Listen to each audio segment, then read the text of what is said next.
نحمدہ و نصلی علی رسول الکریم اما بعد اعوذ باللہ من الشیطان الرجیم بسم اللہ الرحمن الرحیم۔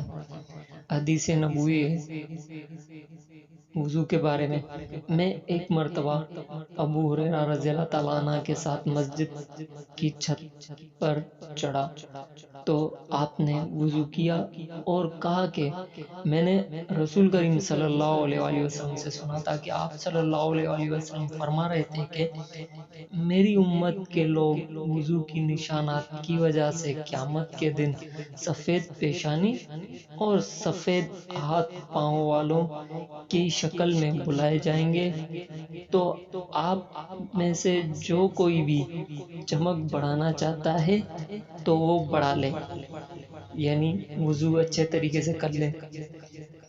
صحیح بخاری حدیث نمبر 136۔